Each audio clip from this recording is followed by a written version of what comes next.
Hello everybody, welcome back to more of Ace Attorney's Resolve. Sorry about the ending about the last video. The internet got like cut out and stuff, so I was rudely interrupted. Now, where? Okay, mic check. Okay. So I'm just gonna do this voice thing again because it got cut off. Almost every piece of furniture is upside down. Even Mr. Sholmes' suite isn't ever in this much of a mess. You're in no position to comment on mess, Mr. Naruhodo. But I suppose it's not quite the same thing, is it? I mean, it's not messy in here per se, it's that everything is literally upside down. But why? Why indeed? That's a very large safe. I don't suppose even Mr. Sholmes could open that lock. Although, if you were a thief, you could just steal the entire thing, I suppose. It's bolted to the floor to prevent exactly the sort of underhand trick, Mr. Naruhodo. Well then, you could just steal the floor as well, I suppose. I'm sorry, but you really aren't making any sense at all. Anyway, I think we can agree that whatever is inside must be very important.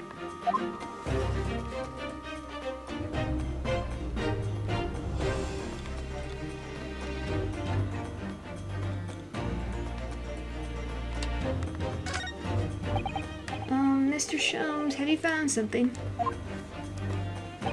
Ah, Mr. Naruhodo. Yes, in point of fact, something rather fascinating. What do you make of this? Let's see. I've never seen anything like it before. It looks like a bundle of thick cigars wrapped up in a large Ah! Mrs. Otto, what's the matter? That's a... Surely that's a time bomb, isn't it? What did you say? A time bomb? Sorry, but what is a time bomb exactly? Ha ha ha ha ha ha. You truly are one of a kind, Mr. Naruhodo. I won't take that as a compliment. Huh, you don't know nothing, do you, Odo? You haven't got a clue what it is either, have you, Gina? I invite you to consult a dictionary later, Mr. Naruhodo.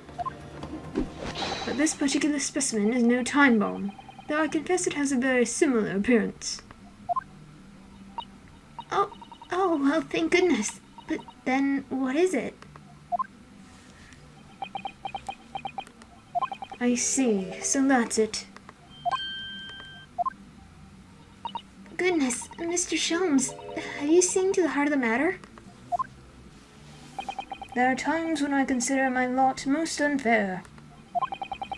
For I'm fated never to know how it feels to flounder as you do when a puzzle presents itself. But I have learned to accept the hardships that come with being a great detective, Mrs. Otto. Here we go. I feel a great deduction coming. Once again, I can draw two conclusions from the scene we see before us. The first is that the inverted nature of the furniture in this room is a work of Trevor himself. Oh, but how could you... And the second conclusion is that the small device on the floor there is without question completely genuine. Please, Mr. Sholmes, you must explain everything. It would be a pleasure. After all, it is a great detective's civic duty to teach Scotland Yard the finer points of the trade. Well, Inspector Gregson seems delighted with the idea anyway.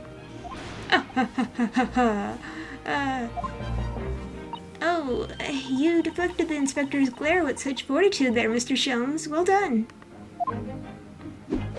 You're too kind, my dear madam. I hereby dedicate this great deduction to you. Kindly stand just there, Mrs. Otto. Oh, yes, I'd be delighted. So, shall we begin? Once again, Sherlock Sholmes is proud to present his logic and reasoning spectacular. Hello. Topic 1, flipped furniture. It's plain to see that this room is in complete disarray. The bed, the table and chairs, the lamp, everything is upside down. Almost as if every item in the room had, until recently, been happily positioned on the ceiling, before falling straight down to the floor. Every item in the room is on the ceiling. Are you suggesting that? Indeed, the key here is gravity. It would appear that technology has at last succeeded in freeing us from the great pull of the Earth. For the gravity in this room was reversed and then suddenly restored to normality. Goodness! The inverted furniture clearly reveals the truth about the part gravity played in this whole business. I quite understand your skepticism, Mrs. Otto. I, too, was incredulous at first. However, my conviction in my analysis was cemented when I observed this. An anti-gravity device, almost identical to one that featured in a dream of mine only the other day, in fact. But then why does it have a clock on it? A most relevant question indeed. That is a timing device that controls when the gravity direction will switch. There was clearly a requirement for the engineer to be able to restore normal gravity automatically, and the commotion we heard earlier from the other side of the door was the moment that restoration occurred. Yes, the reason why everything in here has been turned upside down is because of that anti-gravity device. So you see, we need look no further to explain the state in which we now find this room. The direction in which gravity acts in here was reversed by Mr. Drebber, before being restored to normality in an automatic fashion sometime later by the timer device. I have witnessed precisely this scene in a dream I once had when I fell out of bed.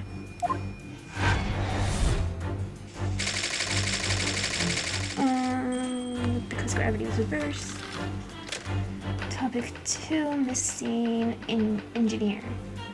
I don't think so. No, I don't think so.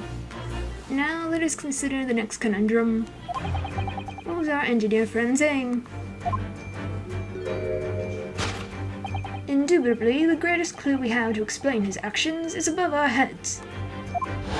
Yes, how is it possible that there are footprints all the way up there on the ceiling?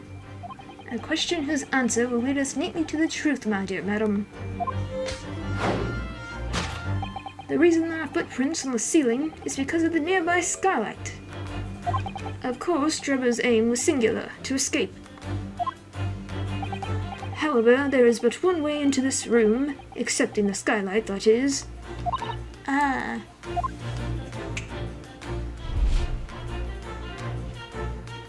By inverting the gravity in here, Drebber was able to fall conveniently to the ceiling. So, after you beat the first game or whatever, you're able to give them different outfits to wear in the second game. And, so I have all those on, but it is kind of weird when they just switch like that. And, sometimes in flashbacks, they have the costumes on when they shouldn't, so I don't know. And make his escape via the otherwise inaccessible skylight, leaving those footprints behind on the way. But the ceiling in here is very high, Mr. Sholmes. If the gravity reversal was set in, wouldn't Mr. Drebber have fallen up to the ceiling rather violently? Falling up is both scientifically and philosophically a rather interesting concept, I feel. But the man was cornered with nowhere to run, so escape through the skylight was his only option. You may recall that I found this in the room earlier, which I believe offers a solution. Oh, the rope! I'm playing the second game, which is like, it's, like 6 months or so in the future after the first game.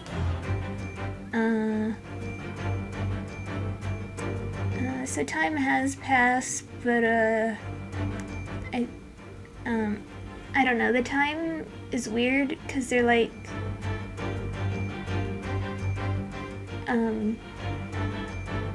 I don't know, the timing is kind of weird, because, like, they'll talk about Mr. Natsume, like, he was supposedly the one who stabbed Olive Green in the back, but he didn't.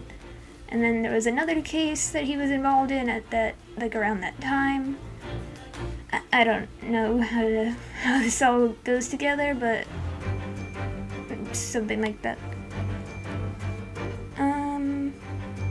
No, they should look like how they did in the first game, but I just gave them these special outfits just for the sake of it. To reach the intended destination, what better tool than this rope? By anchoring one end to the wall, the man was able to lower himself safely to the ceiling, which explains how Trevor was able to escape this room before our arrival. He reversed the pull of gravity and fled via the skylight. And personally, I should very much like to reverse the pull of gravity again now, just for fun. Escaped via the skylight. Thus concludes Herlock Sholmes' great deduction of this topsy-turvy puzzle.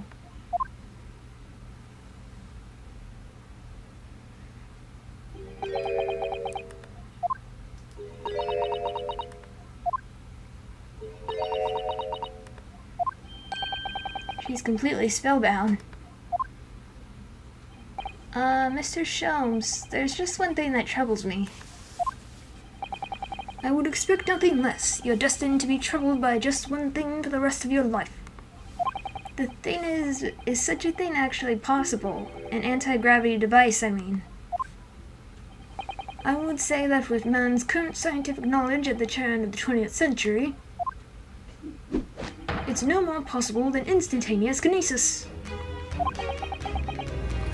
But your whole deduction hinges on it. But my dear fellow, when you have eliminated the possibility, when you have eliminated the impossible, whatever remains must be the truth. However improbable it may seem.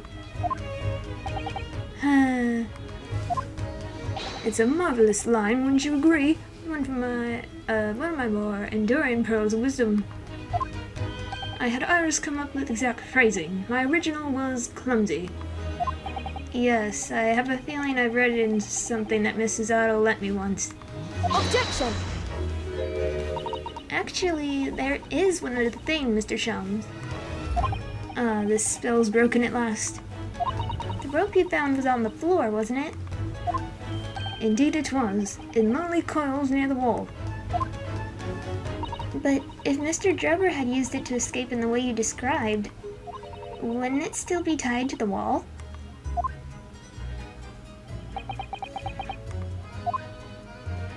Mysteries inevitably unravel in the end, as I think you'll find do ropes. And as evidence of such, you need only look at the mystery we face in this room, now skillfully unraveled. That argument is as circular as the coils of rope. I think perhaps we might need to give Mr. Sholmes the usual little helping hand. I'm sure with some minor corrections, the great detective's great deduction will lead us to the truth. Yes, you're right. And we must do it quickly before Knock Drebber gets too far away. If you're ready, then let us resume.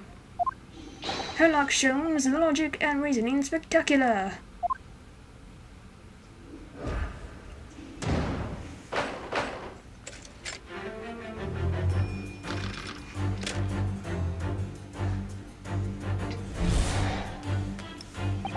Clean the seams, remove complete disarray. The bed, Everything's upside down.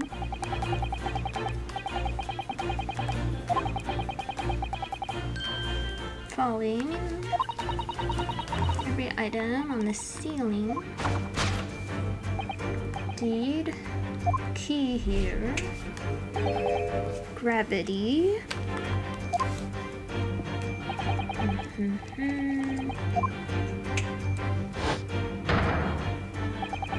Reverse, and then suddenly restore. Goodness. The inverted furniture.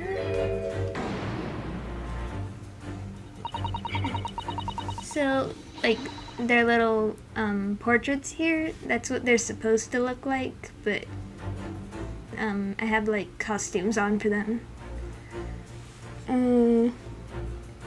No, but I kind of want to. I don't know much about them. I just really, I know a little bit about Sly Cooper himself.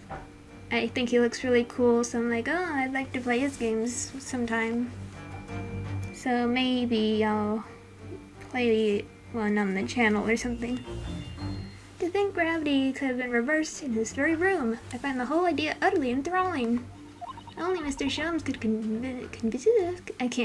conceive of such an explanation. But the man himself admitted it was a scientific impossibility, so... Yes, you're quite right. We must completely discount the idea once. Oh, that's unusually merciless of you, Mrs. Otto. When you have eliminated the impossible, whatever remains must be the truth. The great detective himself said so, didn't he? While refusing to part with his dreams of anti-gravity devices. Yes, I suppose so. Well, let's see if examining this topsy-turvy scene a little more closely really reveals some proof that shows exactly what the gravity in this room was or wasn't doing. Okay.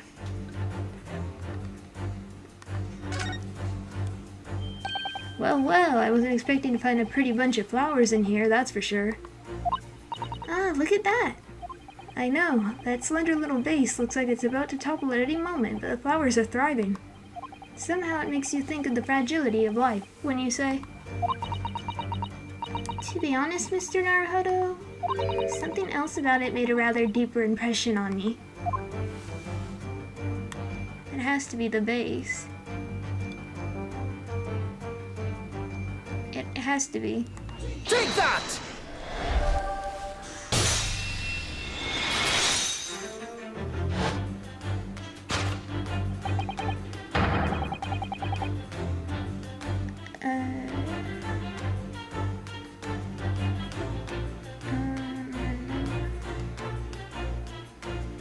I don't know about the infamous, but the Ratchet one sounds kind of cool. A bright face clearly reveals the truth. Upon my word, Mr. Naruhodo, you surpassed yourself by completely turning my argument on its head. Trying to impress your assistant here, perhaps? No one is trying to steal your spotlight here, Mr. Sholmes. Trust me. As you rightly say, it appears at first glance that all the furniture in the room is upside down. This unassuming, slender vase is standing keenly to attention. And unlike the large safe, there's nothing affixing it to the floor. And it's the exception that breaks the rule. In short, much as it pains me, the gravity in this room was never inverted at all. My deepest sympathies for your loss. Oh, poor Mr. Sholmes. But the show must go on, so let us continue with our deductions. Now that we know this contrivance is not in fact an anti-gravity device, there remains but one other possibility. You don't say.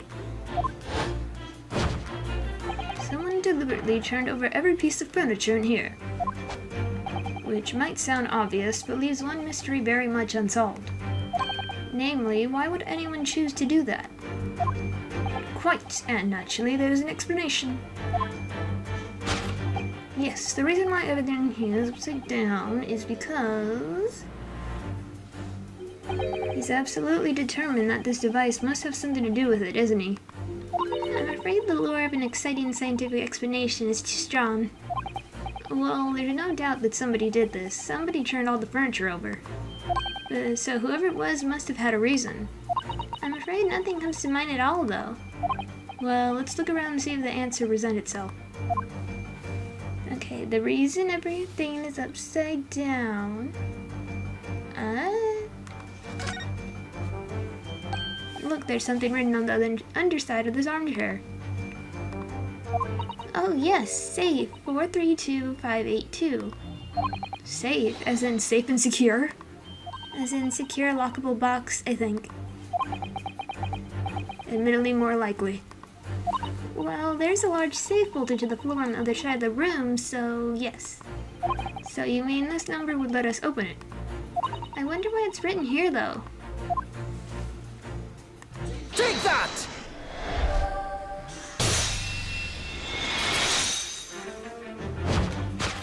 Yes, the reason why everything in here has been turned upside down is because of the safe combination. Precisely. I believe, Mr. Naruhodo, that you had a very similar experience once, did you not? Yes, last year. When I bought a lottery ticket and noted the ticket number down on the inside cover of a book, just in case. That's it. For people who are forgetful souls at heart, and always make a written note of important information. Just keeping the ticket itself safe would be more sensible, I think. And what, pray, happened next, Mr. Naruhodo? When the day of the draw came around, I'd forgotten which book I'd written the number in and had to turn my room upside down to find it. That's it. For people who are forgetful souls at heart and always forgets where they noted things down. Not if you always note things in the same place. I actually won the second prize, you know. But I couldn't remember which magazine I'd slipped a ticket into, so I had to turn the... Thank you, Mr. Naruhodo, but I believe I've proved my point now. Which is that very similar scenario has clearly unfolded in this room. Finding himself requiring access to the safe, the occupant of this room needed the combination code. He remembered that he'd written it on the underside of a piece of furniture, but forgot which one, leading to the state in which we now find the room. Yes, Mr. Drebber overturned all the furniture in here as a desperate hurry to locate the combination code that would unlock the safe. To find the safe combination. Now, this missing engineer. Now, let us consider the next conundrum. What is there?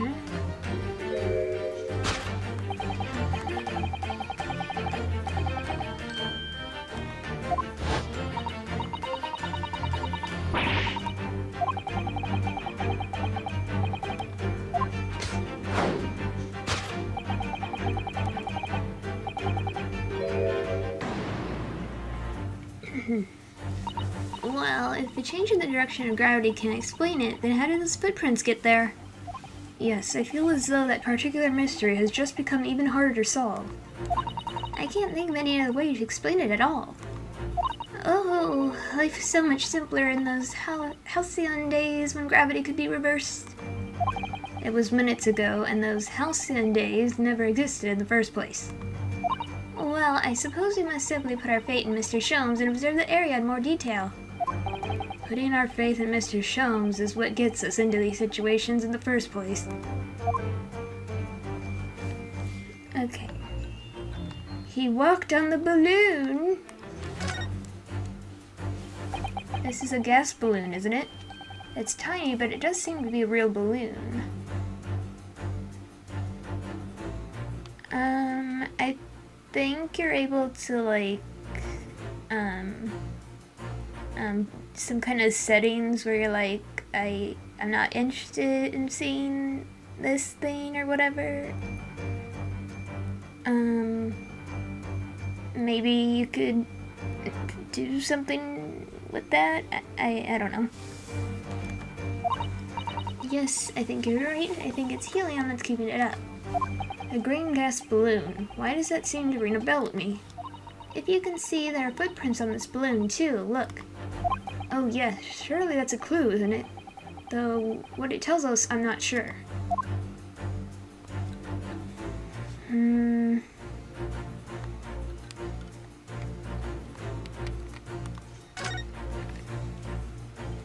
It's hard to believe, but there's a shoe up there, look! Oh yes, and there are more footprints on this little balloon, too. Perhaps the shoe was thrown up there and became lodged, you think? So, then judging from the number of footprints, it must have been thrown up several times. Why would anyone be throwing shoes up at the ceiling, though? Oh dear, that's beyond me, I'm afraid. Okay, the reason is because the shoe... Take that! The shoe was thrown around like a maniac.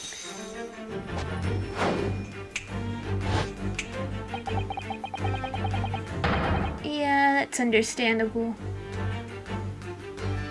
The reason there are footprints, because of the shoe. Closer inspection, there are clearly footprints all over the balloon as well. In other words, it was never the skylight at all, but the balloon.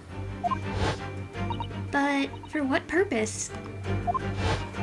A green balloon? That seems somewhat familiar data. Ah! It was a piece of the green balloon's envelope that Mr. Naruhodo and Iris found at the scene.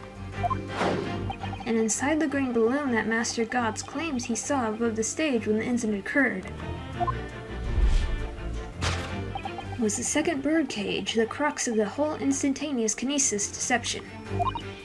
You mean to say, if we assume the balloon in here is a model of the one used on the day, there is a strong possibility something may be concealed inside it.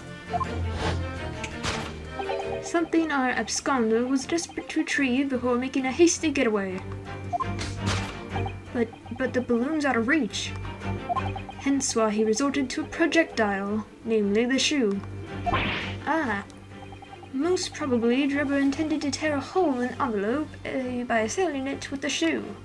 However, his efforts were thwarted when the shoe itself became a prisoner of those lofty heights.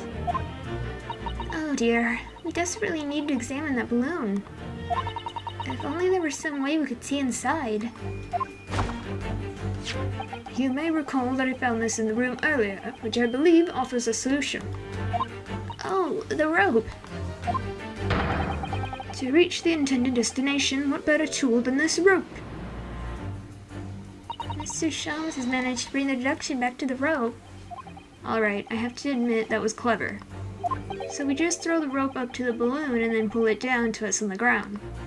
Which is much easier said than done, I feel. And could take us a very long time as well. True, perhaps we need a more surefire method. In fact, we already have one, of course, don't we?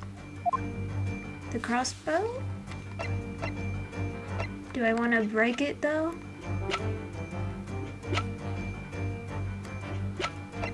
I guess. Take that!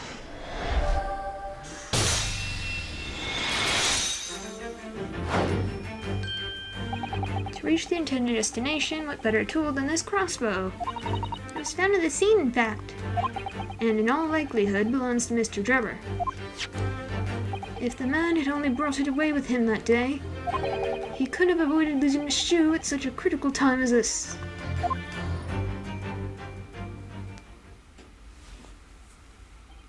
So, shall we? Your curiosity is deeply stirred, no doubt, my dear fellows. What is it that Enoch Drebber has hidden inside that balloon? Bam. Oh my god. Ah! What the? A waxwork? Indeed it is. A waxwork head inside a metal mask. A mask that is shut tight and fastened with a strong and quite impenetrable lock. So we can't see the face inside, that means. Just a moment. This is the head of the waxwork model. Does that mean... Oh goodness. I see you've joined the dots, Miss Susato. Excellent. Of course, a headless waxwork model. The case of the abducted Madame Tussauds model that you largely solved.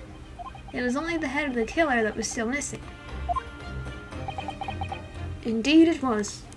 But I believe Madame Tussauds will now have to settle her sizable account with me.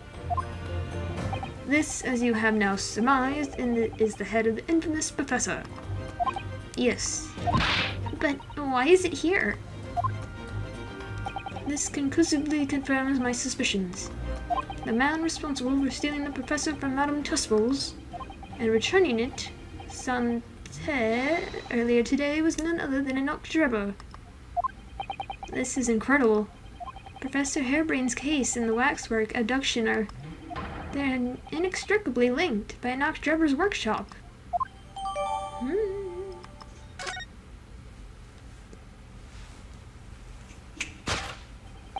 Well, it appears our logical pleasure cruise has come to an end, my dear fellows. All that remains is, yes, to speak with the architect of this adventure. The architect? You mean Mr. Drebber? As it seems quite impossible that he escaped via one of the skylights, obviously the man must still be here in the room. What? And his location should be abundantly clear. If you simply reflect on the journey we've made together during this deduction. He's in the safe. And if Drebber's right here, somewhere in this room. So, Mr. Naruhodo, will you do the honors? Yes, of course. Mr. Drebber's hiding place must be the... safe. Take that!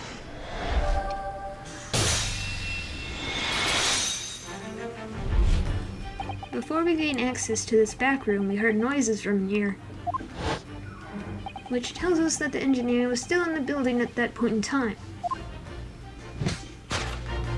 He was in fact searching for the combination to his safe, and pressed for time, made no attempt to right the furniture that he overturned in the process, from which we can deduce that his search for the combination happened very recently indeed. In summary, Mr. Enoch Drebber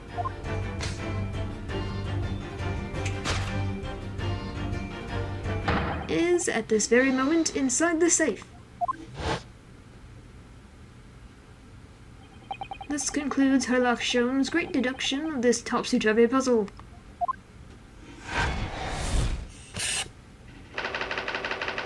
Inside the safe!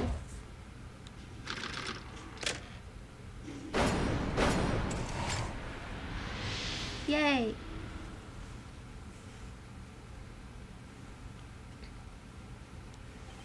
So, Mr. Naruhodo, I think perhaps it's time we ended this game of hide-and-seek, don't you? By opening the safe, you mean? What else? Let's see, the combination was 1432582. I knew that. Alright then, here goes.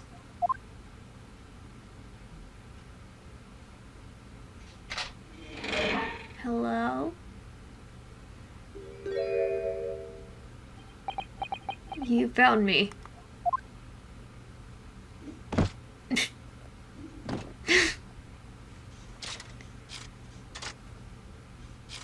What is happening? You're a robot, aren't you?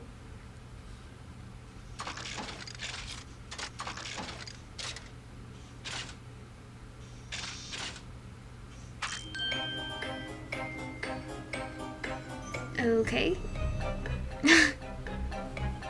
Right then, sir, Mr. Enoch Drebber, I presume? Correct. Should I make him sound like a robot? You better start talking. You tricked Professor Harebrain with that bogus machine you built. And you shall have to explain that the waxwork for Madame Tusfel's as well. Whilst I would be delighted to answer your many questions,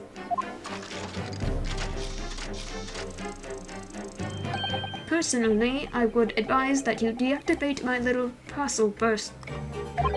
Deactivate? Your parcel? I refer, of course, to the time bomb. I left it in a most prominent position. Ah! Ha ha ha ha ha, I see. Stunned silence. You're all gearing up to die with me then. No!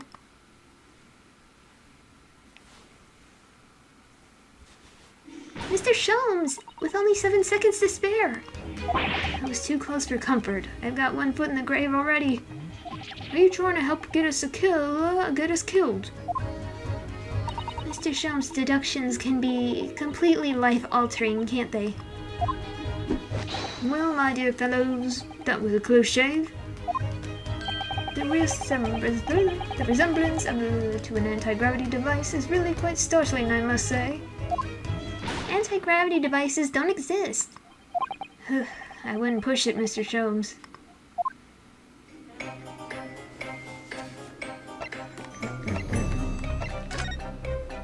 Probably nothing. I only have something to say.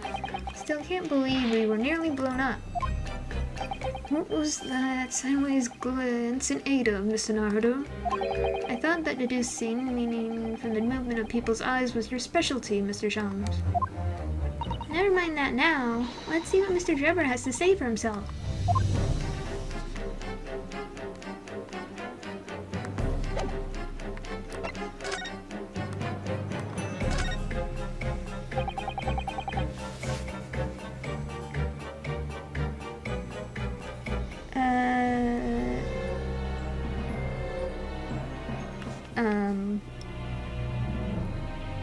He's you know the machine that the professor guy was like showing off his experiment? He's the guy who built the machine for him. And so we're gonna talk to him, find out why he tricked everyone with the building and all that. What on earth happened in here? You found me, haven't you? No need to screw me down any further. Everything in here is precisely what it seems. Yeah, well, we'll be giving it a thorough going over, don't you worry, Drebber. What fails to click with me is how you were able to locate my workshop. That I was not expecting. When I heard whistling from the other room, I knew it was time to bolt. Whistling? Ah, that would have been me. Oh. For some reason, I woke in fine fettle today. No words, just tightly squeezed chips. Clearly, I must have a screw loose, though, as I couldn't remember the combination for the safe. And another one loose, as I couldn't remember on which piece of furniture I'd written it down. We also found a rope over by the wall. Yes, I had hoped to exit through the skylight, but sadly the rope was too short. So, I then set about searching for the combination code to open the safe. And burning the incriminating blueprints, don't forget. Regrettably, though, you failed to retrieve the head from the balloon among the rafters. And after that, you hid yourself inside the safe, having first set this parcel ticking. Well, I had no intention of being nailed by the police.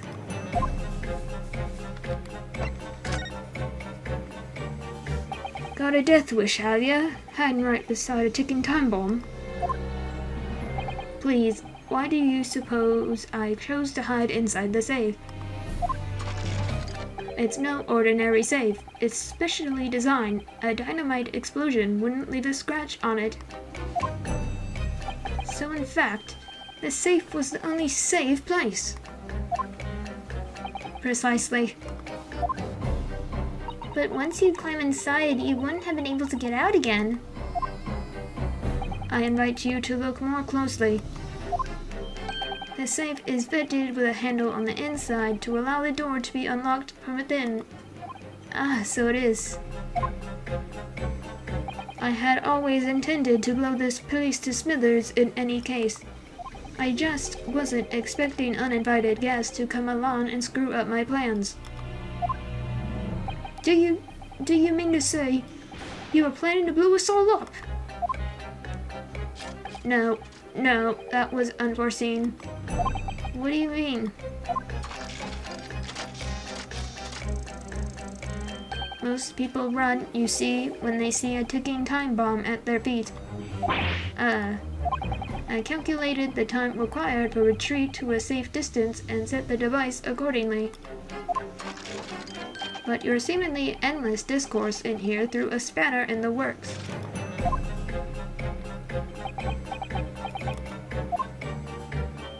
Is something wrong, Gregson?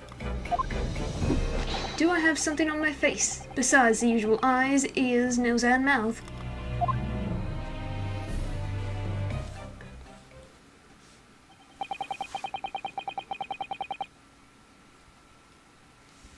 I think we have a fairly good idea of what's been going on here now. But what about the 2 incidents you've evidently been involved in recently? Professor Harebrain's instantaneous kinesis experiment at the Great Exhibition, and the waxwork model you stole, which this head belongs to. That's no ordinary head, you know. That's the head of the professor. Clad in a mask, with that lock so strong I'm unable to open it safely to reveal the killer's identity. I've been considering carrying it around as protection. After all, that's enough! What's going on here, Gregson? I'm sure you're aware that I have sole jurisdiction to investigate here. Yes, well... Dr. Sith again, so the forensic investigation team are here. And you know full well this engineer is a key witness. Why are you allowing this lawyer access to him? If Lord Strongheart knew of this, you'd be finished. You lot, leave at once. My dear madam, there's no need for such a threatening tone, I assure you. After all, that's no way to greet an old acquaintance, is it, Dr. Sith? Hello, Sholmes. Mr. Sholmes knows Dr. Sith? If it's protecting the machine next door that's causing such a sour expression on your face, you are quite misguided. It's really nothing more than a shell, you... Get out! But of course, we'll show ourselves the door. I see you haven't softened at all. Mr. Naruhodo. Yes? It would appear that our delightfully entertaining investigation had run their course for today. But Mr. Sholmes... Let us leave this place in the doctor's capable hands. I said get out, now, all of you. Your presence here is not required either, Gregson. Understood. But I'll just say one thing before I head off.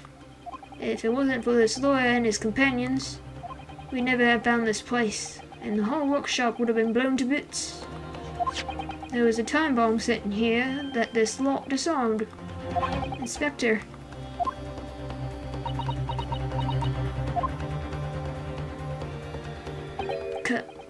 Cut. Something giving you a chuckle, has it, Dribber? So sorry, didn't mean to offend. You're quite right, of course. You did disarm the time bomb, didn't you? Yes, you did disarm that one. What are you... That one? You mean... Cut.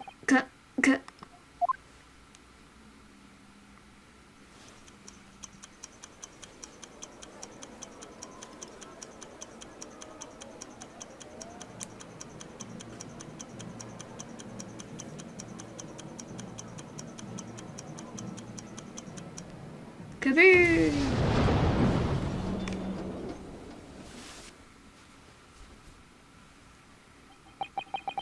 It was an hour later that we heard the news of the enormous explosion that ripped through the experimental stage at the Great Exhibition. Professor Harebrain's invention and all its secrets were blown away forever.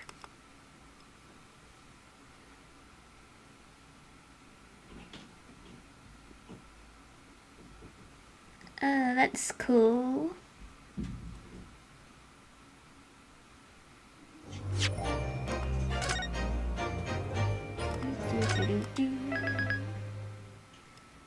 Okay, back to the trial. 24th October, 9/11, and... Good morning to you, Mr. Naruto. Good morning, Professor. Ready for today's proceedings? I hope so. I should be. Even I, with nothing left. Good morning, my dear fellows. Oh, Mr. Sholmes, you're here. Why, naturally. A true gentleman stands shoulder to shoulder with his friends in battle at all times. Thank you. I really appreciate it. I'll see you later then. Now, Professor, we really need you to remain calm in the courtroom today. Yes, do try your hardest not to enter the witness stand uninvited again. Yes, I will. I realize it was a mistake, but My dear fellows, I must interject. Oh, you're still here, Mr. Sholmes? What's the matter?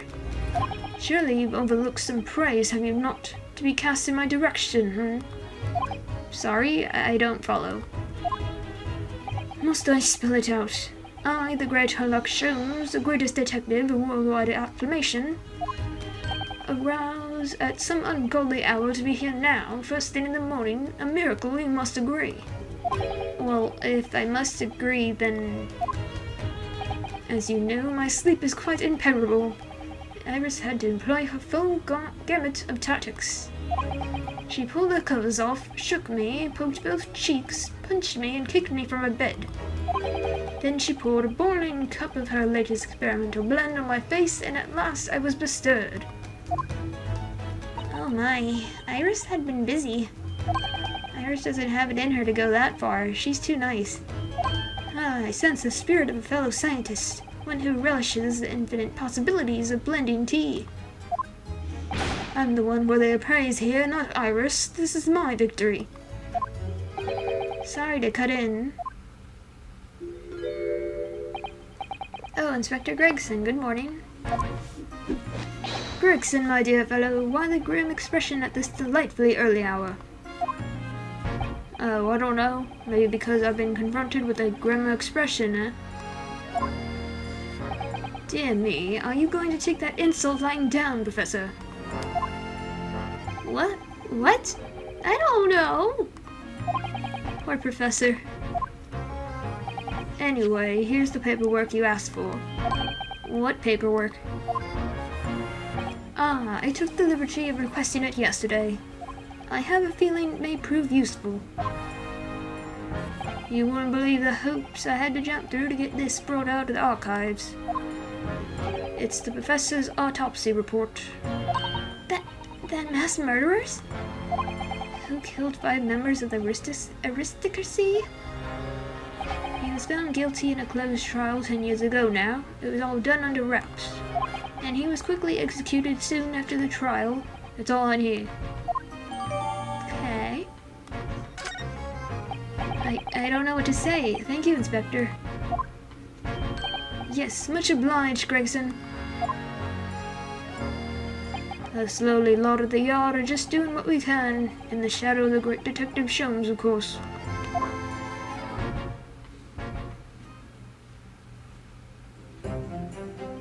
Well then, Professor Harebrained, this is it. Today we're going to lay all this to rest at last. I wish you the best of luck, Professor. I suppose he'll be in there today, will he? Trevor.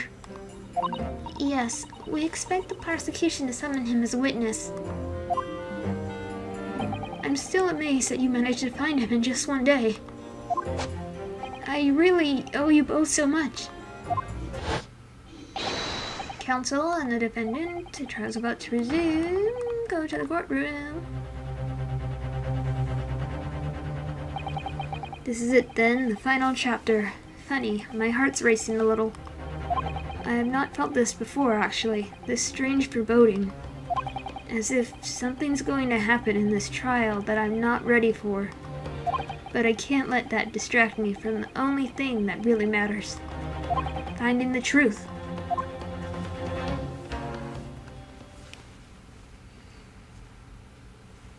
Oops.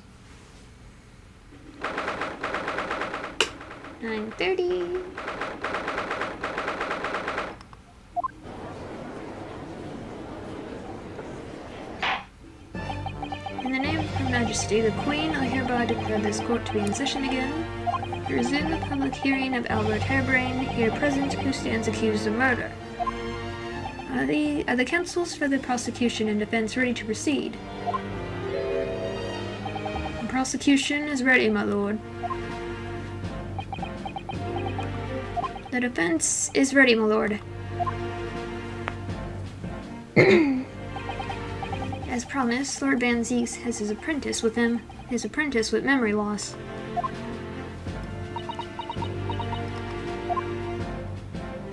If I may, Lord Van Zieks. Yes, my lord. There appears to be someone standing at your side. Ah, yes, my apprentice and assistant. The prosecution believes today's proceedings will see the complexity of this case rise considerably.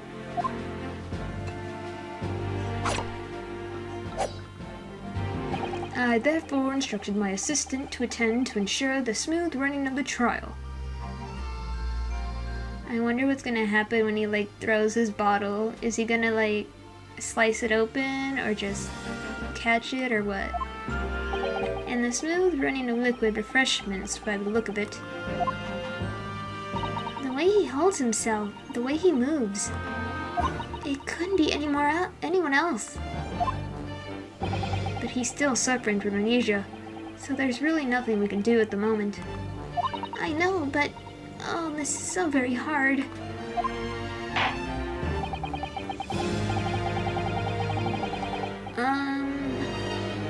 Personally,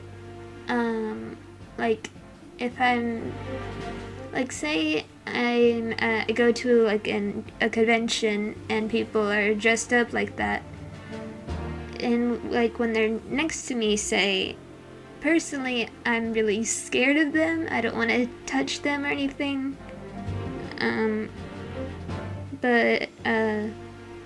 People can like whatever they want. I don't care.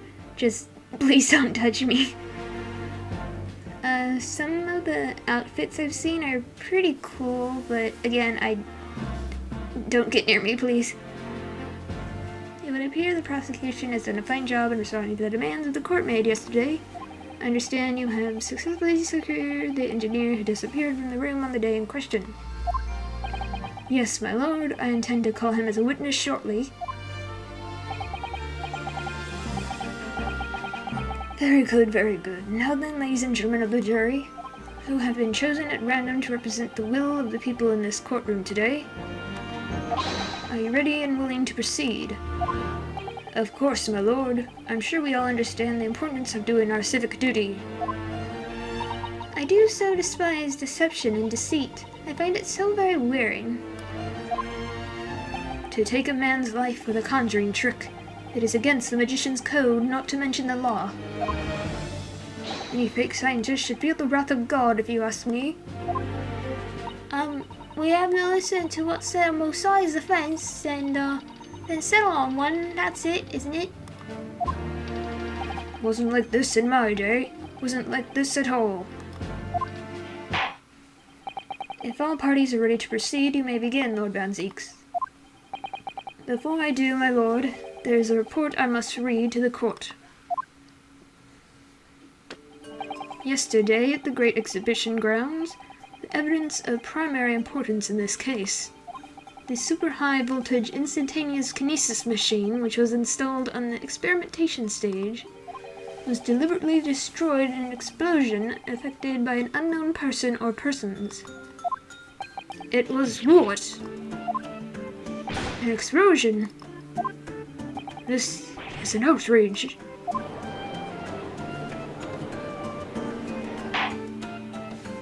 Yes, I heard this grave news yesterday. Scotland Yard submitted a report to my office in the evening. I read that the machine was blasted to smithers and the wreckage reduced to ash in the flames. I have here a photographic print of the scene taken in the wake of the explosion.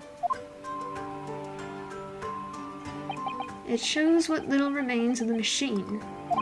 Yes, a terrible business. He did it to destroy the evidence, did he? That enough rubber. The court will take this print as evidence, counsel.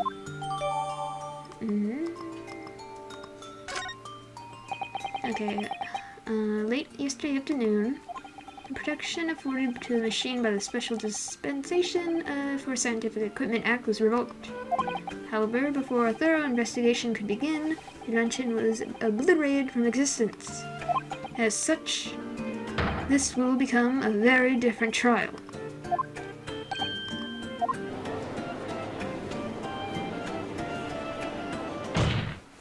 As it stands now, with no evidence on which to draw meaningful conclusions, the authenticity of the Kinesis machine will remain forever in obscurity. Indeed, a most unfortunate state of affairs. However, one thing remains clear. The victim's death was the result of the actions of the accused. Of that we can be certain. For it was the accused himself who was operating the machine and who ultimately caused its loss of control. Objection! As Lord Van Zeeks rightly says, this is a very different trial now. The accused accepts responsibility for his part in the events that transpired. He acknowledges that Mr. Asman died as a result of the accident caused by his machine's malfunction. However, unbeknownst to the professor, he was being deliberately deceived by a pair of very clever fraudsters. Names, counsel, if you please. The engineer, Mr. Nock Drebber, and the victim himself, Mr. Odie Asman. So what exactly were these two men up to behind the defendant's back? The defense intends to expose that information, thus establishing the unequivocal innocence of the defendant.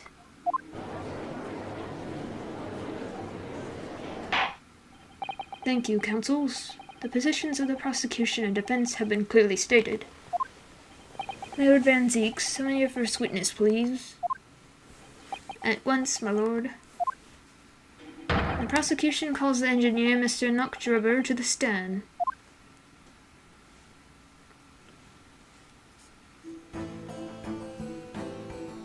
State your name and occupation for the court. Name, Enoch Drebber. Occupation.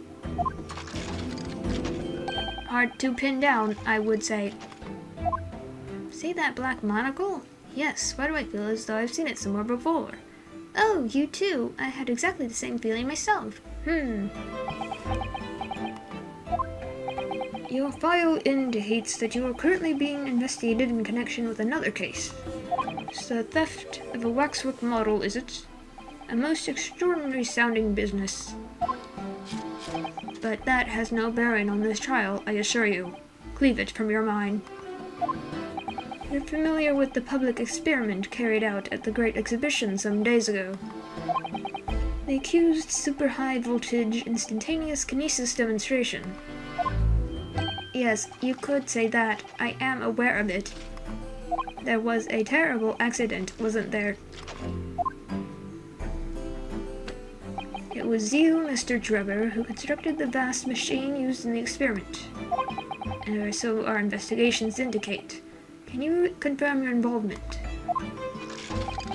Yes, I constructed it in precise accordance with the blueprints, but that's all. Then the court would be very interested to hear your thoughts about the machine, I'm sure.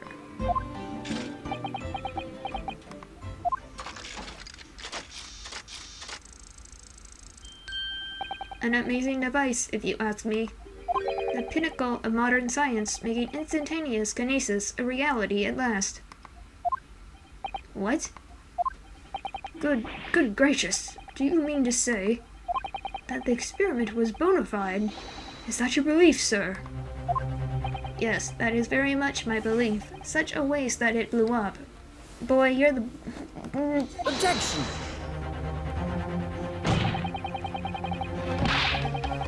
We've already established the machine was nothing more than a prop for an elaborate conjuring trick.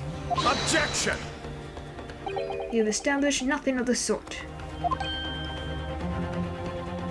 All that was shown during yesterday's proceedings is that the same outcome could have been produced by means of staged trickery. The defense merely proposed a method and demonstrated its feasibility, nothing more. But we've procrastinated long enough, I feel. Witness, you will now give your formal testimony about the machine that you constructed for the purpose of the demonstration at the Great Exhibition. Understood.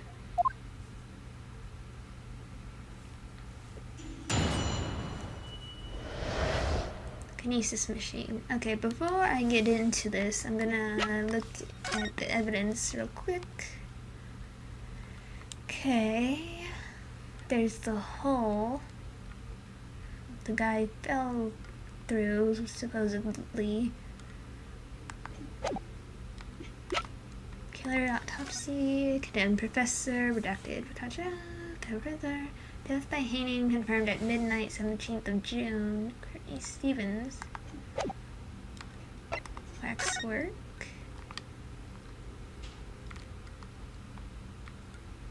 Oh. This lock does look very strong, doesn't it? There's definitely no way you could remove the mask yourself if it was put on you. What a terrible way to treat someone, even a convicted criminal. I know. It's starting to make me livid, actually. Mr. Naruhodo, please. I mean, just think about it. Imagine if you had an itch on your cheek all of a sudden. You'll be utterly helpless. Well, yes, that's true. But I'm not sure that warrants quite so much anger. Oh, right. Sorry.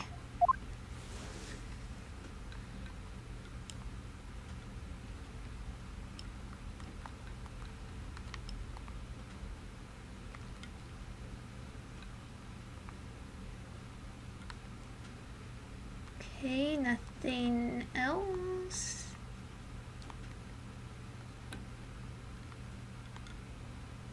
I don't think.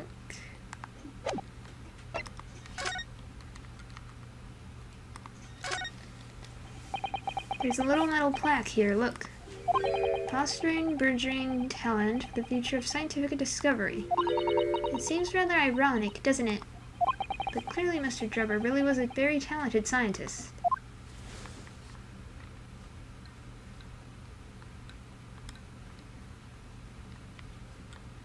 Okay. Nothing about that, I guess. I met the young professor approximately 1 year ago through Mr. Asman's introduction. He provided me with the blueprints and I constructed the machine to his precise specifications. It was no trick. If the whole show was a fraud, it would have required a body double. Tell me, did the victim have a twin? All the spectators saw the birdcage appear above their heads and then crash headfirst Crystal Tower. A terrible accident, I grant you.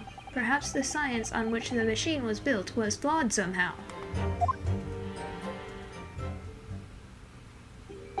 A body double? That goes without saying, surely. To give the impression that something has moved when in reality it hasn't, it's a basic conjuring principle. The deception cannot be achieved without substituting the original with the fake at some point in the performance.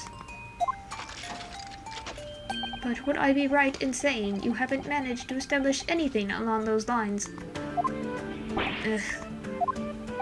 Incidentally, the prosecution has already confirmed that Mr. Asman had no twin siblings. It's my understanding that this witness is well versed in conjuring artfulness. But such talents do not indicate that he was actually able to accomplish what he claims. Namely, the construction of what, by all accounts, must have been an extremely complex scientific machine. Whatever do you mean? Yesterday's proceedings brought the true nature of your past exploits to light, Mr. Drebber. Indeed it did, my lord. As a swindler who preys on innocent scientists to elicit government grant money through conjuring know-how. Yes, it's true that I possess considerable knowledge of stage magic. But crucially, my scientific knowledge more than matches that of any academic in the field. Investigation of the witness's workshop attests to that claim, my lord. As evidence, the police found this Royal Society trophy for young talent in science there. Yes, that's true. We spotted it there ourselves. If a hypothesis is sound, it can always be forged into a physical manifestation with sufficient skill. Though I may have sold the secrets of some deceptive wiles to sniveling, talentless scientists in the past, would you therefore assert that the explosion of the machine was an unfortunate accident? Oh, or, of course, a deliberate act of murder carried out by misuse of the science?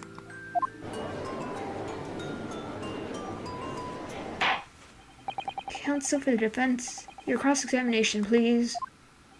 Yes, my lord.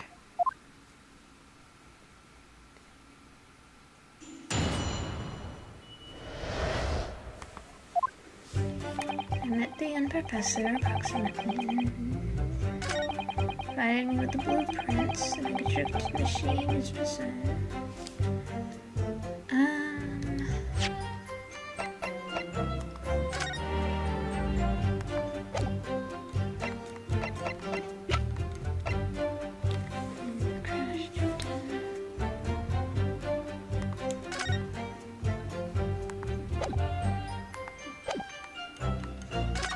The whole show was a fraud. While the spectators saw the birdcage upon.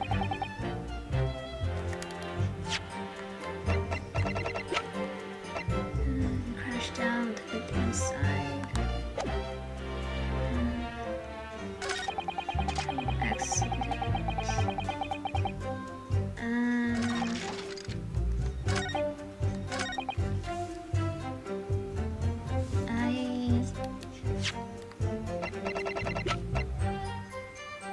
This? Objection! No, damn. Okay,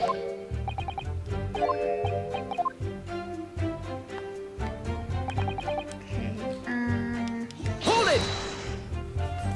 it's clear that you have both scientific knowledge and knowledge of conjuring magic, however. The more knowledge you have, the better equipped you are to handle whatever comes along. But your implication is that I furnished the machine with some trickery, I think. It's a possibility that we have to explore. Unfortunately, though, the machine has been blown to Kingdom Come.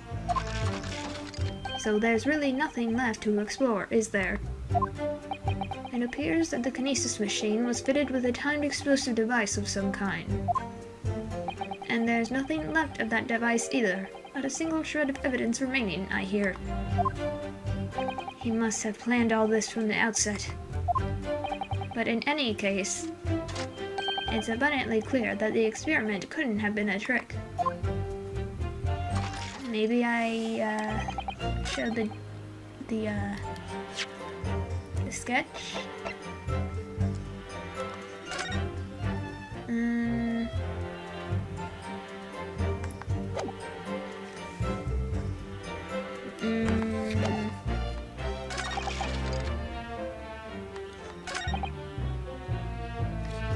Hold it!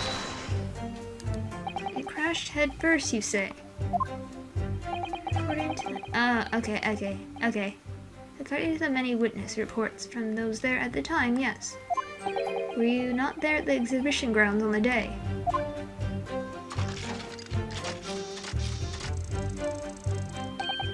Unlikely. I rarely leave my workshop. Yet another of your unique inventions was found at the scene.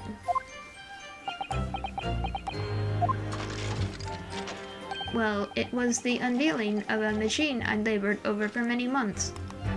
I saw it clearly with my own eyes, the birdcage plummeting headfirst into the tower. What a surprise. I believe the victim's neck was broken from the headlong fall, wasn't it? How would you have come by that information? Even an infernal recluse like me reads the newspapers, you know. According to the reports, 2 injuries were apparent on the victim's body. Yes, he'd been stabbed in the chest by a screwdriver believed to belong to the defendant, and he had broken vertebrae as a result of a fall from a considerable height. Correct. My learned friend has been doing his research, it seems. Do we know which injury was the fatal one? Sadly not. Forensic science is not yet at a level where such things can be determined. What we do know is that the victim died having sustained both injuries at some point during the experiment. And since he was found in the birdcage with his neck broken, it's obvious that he fell from a considerable height. I suppose that's hard to deny.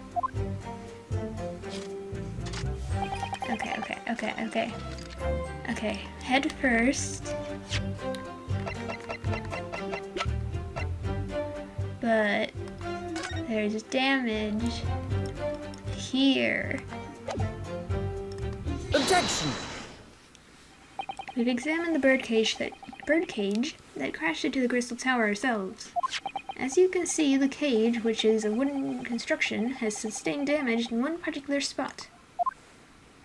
Following the explosion, it fell some 30 feet into the glass of the crystal tower. The level of damage is to be expected, surely. I agree. The damage itself is entirely understandable. What doesn't make sense is the location of that damage. All the breakages in the wood are at the base of the birdcage, not the top.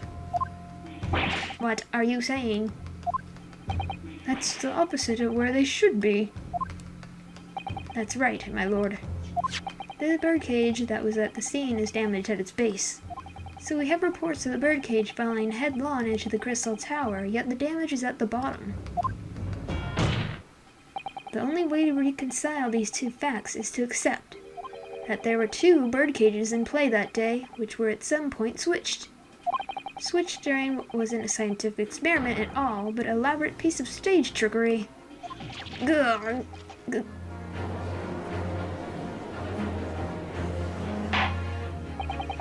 gracious, explain yourself, witness.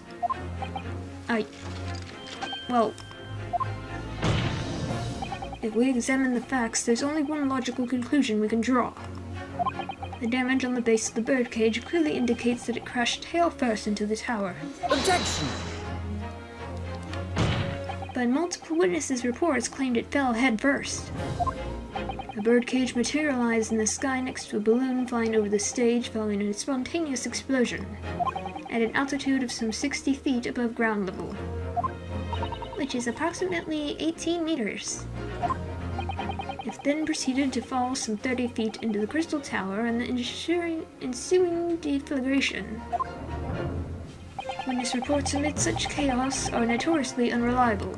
Objection! But the victim's neck was broken. Objection!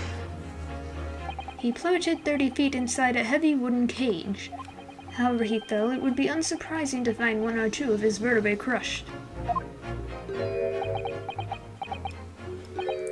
Cut.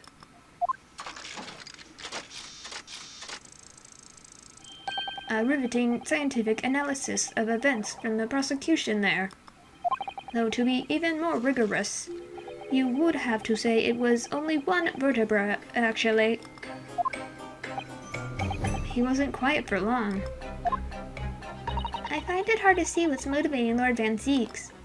This witness is clearly a swindler, and one who deceived a personal friend of his. If you're going to establish this deception, do it right. Sorry? I feel like that's the undertone here. Yes, and there's one more point. The defense appears to have forgotten. It obviously wasn't a trick, as a certain truth very plainly demonstrates. What? It seems to me that the cross-examination had better continue until we resolve this matter. Mr. Drebber, you will amend your testimony with details of this truth. Of course, we must treat the matter scientifically, after all. I nearly had him there.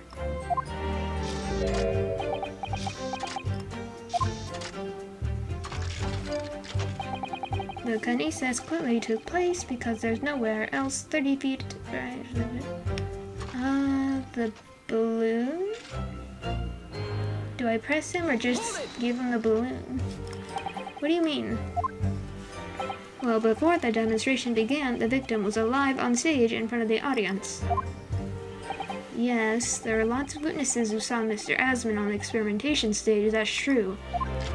And the victim's neck broke as a result of an impact following a fall. Logically, therefore, the victim must have fallen from somewhere. The balloon then exploded with an altitude of 60 feet. The point of impact on the tower was 30 feet up. The difference of 30 feet is therefore the total distance the birdcage fell. And there's no other location from which the cage could have fallen that distance if it didn't drop out of the sky. Ergo, the victim himself must have been beamed from the stage into the sky above the crystal tower. A trenchant scientific analysis. Dear me, every time I hear it explained, it sounds increasingly plausible. Oh yes, it's all very well thought out. Certainly all the spectators on the day saw it. The birdcage plummeting 30 feet through the air, I mean. Irritatingly, yes.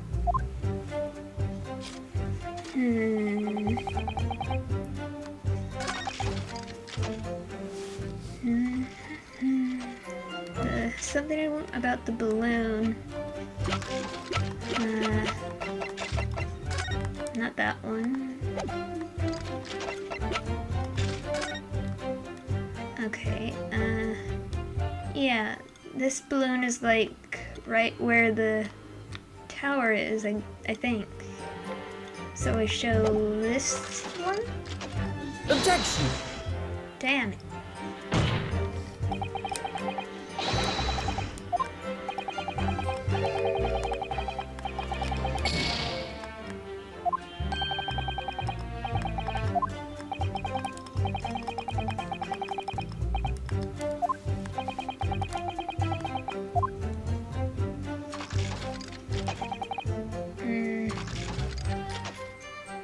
Okay, hold on.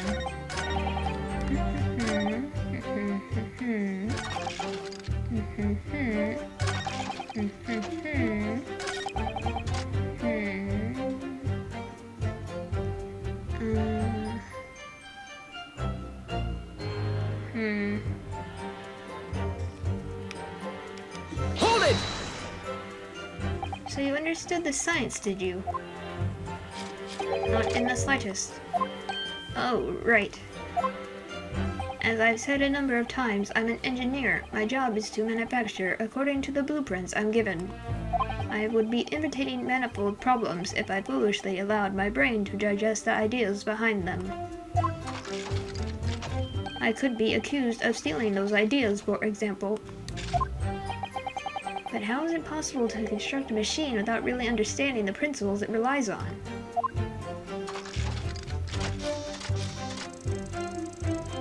Well, you're practicing law without really understanding the principles it relies on, aren't you? A very good point. Stand up for yourself, Mr. Naruhodo. The point is, the experiment resulted in instantaneous kinesis taking place. As such, the science must be sound.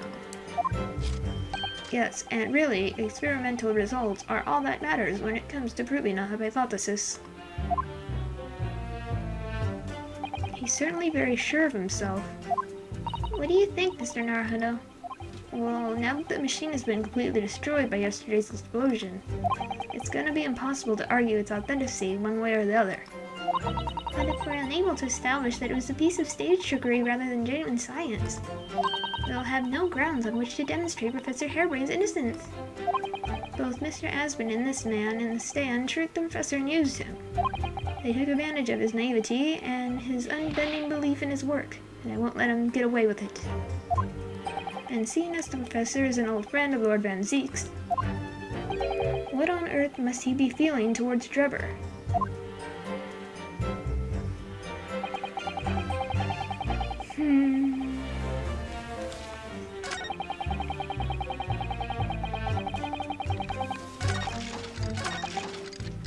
Okay, let me try the sketch, then with the balloon.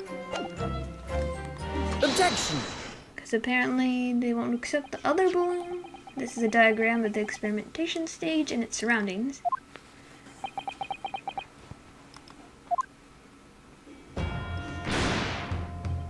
We know that somehow the birdcage appeared in midair before falling down into the crystal tower. A fall of about 30 feet, or 9 meters. However, if you examine the diagram carefully, you'll see that there is one other possible location from which the birdcage could have fallen. The same distance of 30 feet. No.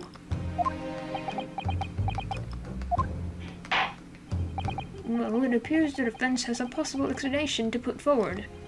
Go ahead, counsel. Yes, my lord. Of course. You will indicate the place to which you are referring on this same diagram.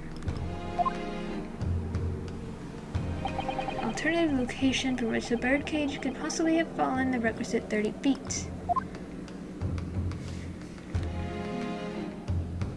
Is it the drop thing here? That's like the same, right?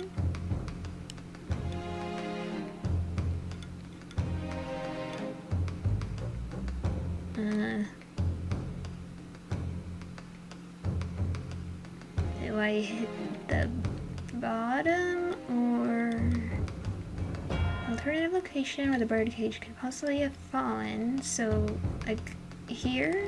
Take that! If it had fallen from here, the birdcage would have plummeted the same 30-foot distance. Objection! If that's my learned friend's claim, I suggest he demonstrates for the court. Personally. Huh? Man.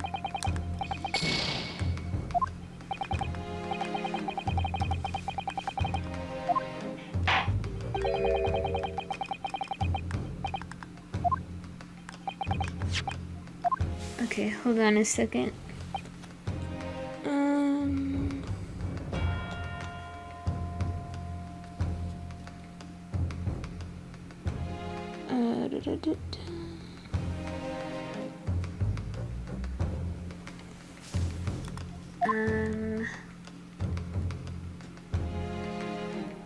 Here? Take that! The place I'm referring to is here. But that's where the birdcage would have been to begin with. Which is exactly the point, my lord. Yes, the birdcage was in the machine on the stage. But what we must also consider is the height of the stage itself. Go on, counsel. It turns out the experimentation stage was built at a considerable height above ground level. If you look at the diagram, in fact, you'll see if it's about the same height above the ground as the balloon was above the crash site.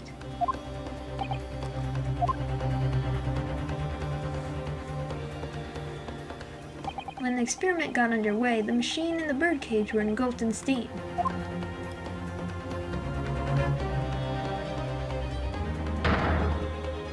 At that moment, the floor of the stage gave way, and if we assume there to be a void underneath, this birdcage and the one seen by the audience would have fallen almost exactly the same distance.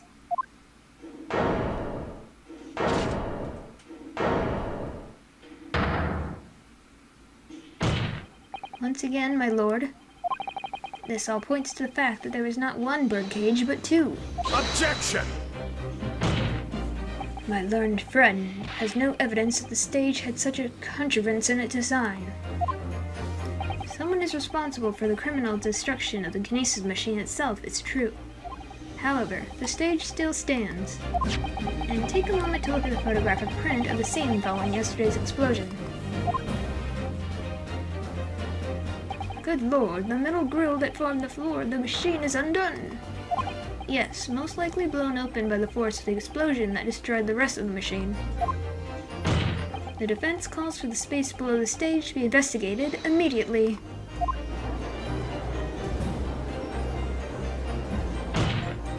Mr. Drever,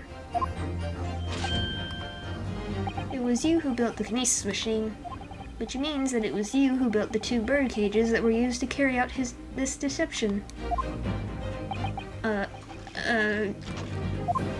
Whether Professor Harebrain's hypothesis is sound or not makes no difference, because it's the construction of this machine that matters, a machine designed to take Mr. Asmon's life,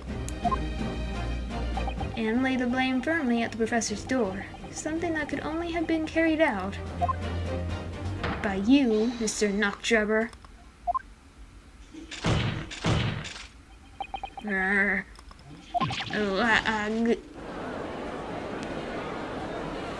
Objection!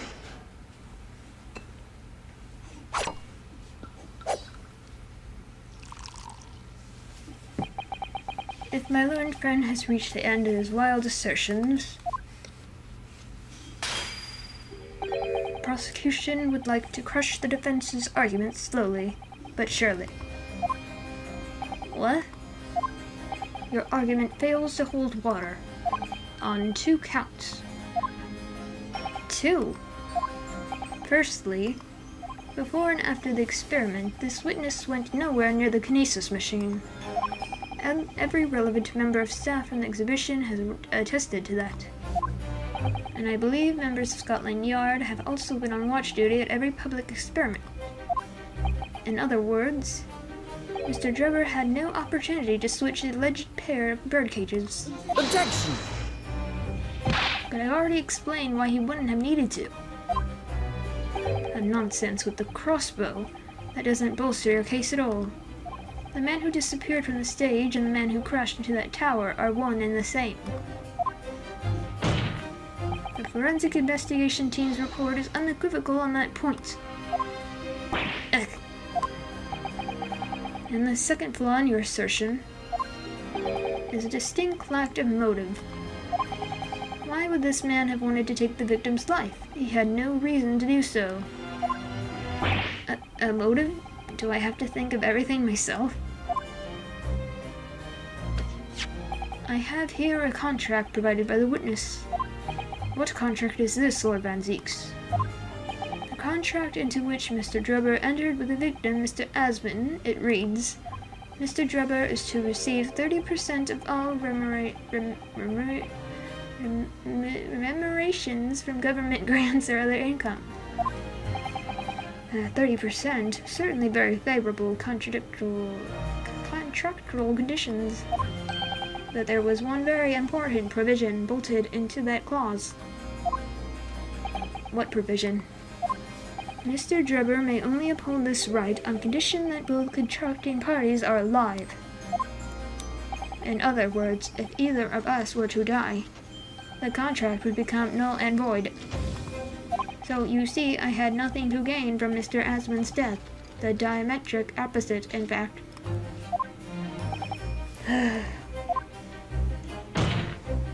Need I say more?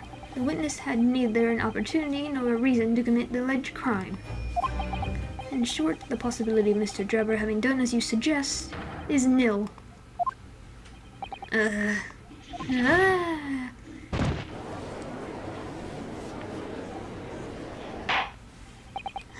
It seems the defense's assertion was somewhat wide of the mark. Lord Van Zieks, you will submit the contract as evidence, please.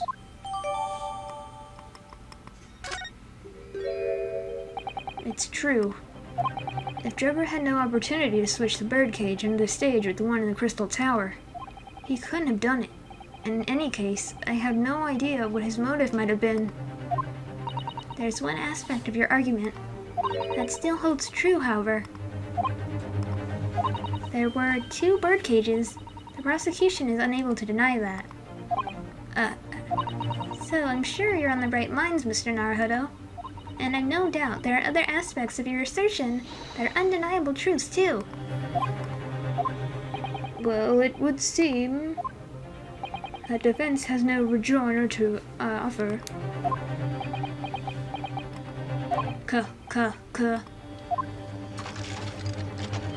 Well, I must say I'm a little surprised.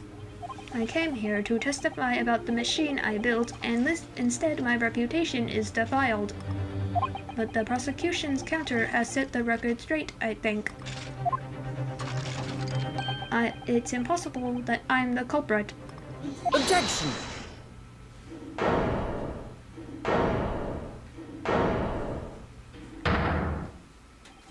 At the beginning of this trial, we believed that there was only one birdcage. Yet now we know there must have been two. In other words, there was more to the demonstration than we realized at first. I think it's abundantly clear that the same applies to the culprits. Get to the point. The stage demonstration was constructed and set up in its entirety by you, Mr. Drebber. Therefore, it's inconceivable that you had no hand in the events that transpired. So, if circumstances mean it's impossible that you could have carried out the crime yourself, it points to the fact that someone else was involved. Someone else? Counsel, are you suggesting... Yes, my lord. Mr. Drebber had an accomplice. Objection! An accomplice now? Well then, I presume you're prepared for what's to come. Now that you're accusing not only this witness, but someone else of the most serious of crimes. If these accusations turn out to be false, then make no mistake. The prosecution will demand an equally serious punishment for your slander.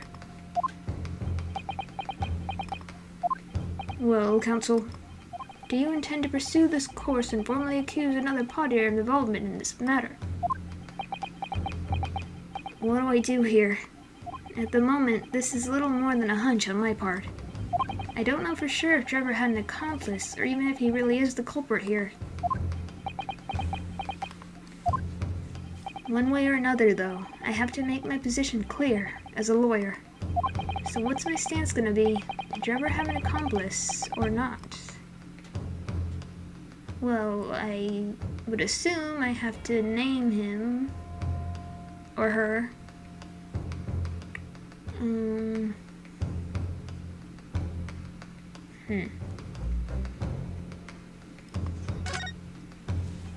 The defense is ready to name Mr. Drebber's accomplice. Somehow the two bird cages must have been switched. Everything points to that. Yet according to the coroner's report, that's not a possibility. But that inconsistency itself is a clue. Counsel. My lord. You have received a stark warning already. If you are nevertheless determined, then I must now ask you to identify this alleged accomplice by name. So, your answer, please. Who do you claim to have been Mr. Drebber's accomplice?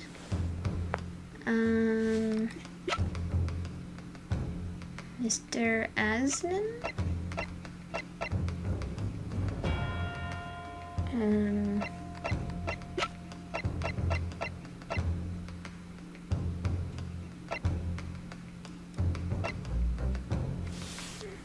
Okay, because I messed up, I'm looking at the answers.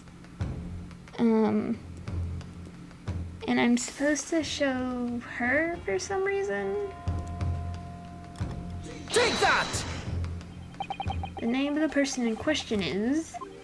What's wrong, my Nipponese friend? Surely fear doesn't bind your tongue now. It's a little late for that. Of course, I'm afraid. After all, naming her in this capacity is definitely going to make waves. A lot of waves.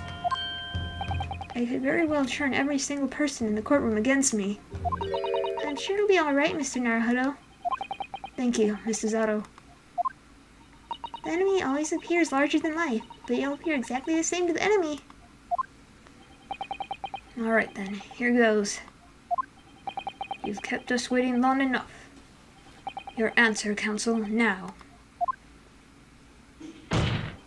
The person who colluded with Mr. Drebber in order to carry out this wicked crime is Scotland Yard's coroner, Dr. Courtney Sid. What the blazes are you talking about, Dr. Sid? The head of the forensic investigation team and the coroner who conducted the autopsy on the victim.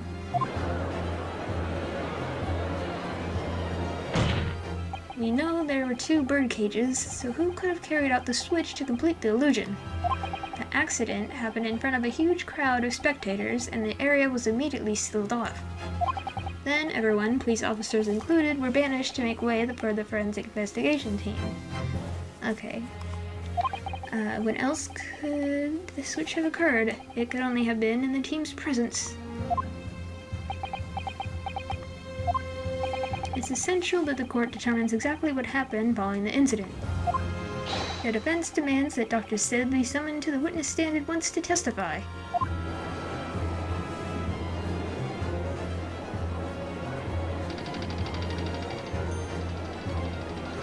You got a nerve, lad. Standing up there, dragging the yard's name through the mud. I didn't mean to. I know the woman very well. There's no better dead room worker out there. How dare you call her a criminal? My learned friend's imagination appears to be wilder than the East End at night. But the recklessness of your accusations aside, there's another grave problem with your argument. One which the prosecution demands you address at once. A grave problem? Oh my word! Who do you claim acted as the victim's doppelganger? What? Certainly if the birdcage containing the body of the victim was exchanged for another, that cage must also have contained a body. And yet, no missing persons or accidental deaths of anyone even remotely resembling the victim have been reported. Which means there was no one, dead or alive, who could have fulfilled the role of a body double for Mr. Aswin. That's true. If my argument is that there were two bird cages, then there must also have been one person inside each. But I don't know if I got an answer to this yet, have I? What can I do to reveal how this body double stunt was achieved? Do I show the waxwork?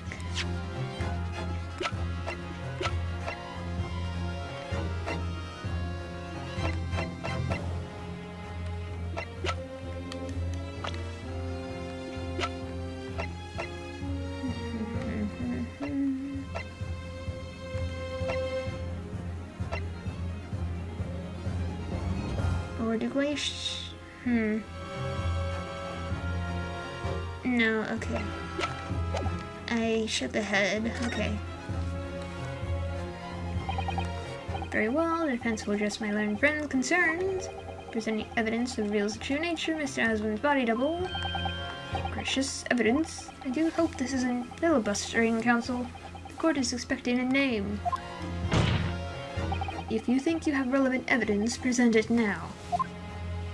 The body double and the birdcage were hiding inside the balloon that was floating above the stage, which means that any witnesses would only have seen them from 60 feet away. So who was it that appeared out of the explosion some 18 meters above the spectators? Aha! The body double inside the second birdcage was... Take that! We know that the victim, Mr. Aswin, was in the birdcage that was situated inside the kinesis machine on stage, and therefore he couldn't have been inside the second birdcage. Instead, that contained something else. What's been described as a body double, which is what fell from the sky and crashed into the crystal tower. Yes, counsel, according to your somewhat elaborate version of events. And that body double inside the second birdcage was in fact... It's alright, Mr. Naruhodo. You're ready for this. Just steel yourself, and come out with it. Thank you, Mrs. Otto. I needed that. As I was saying, the body double inside the second birdcage was... as unbelievable as it may seem, that thing there.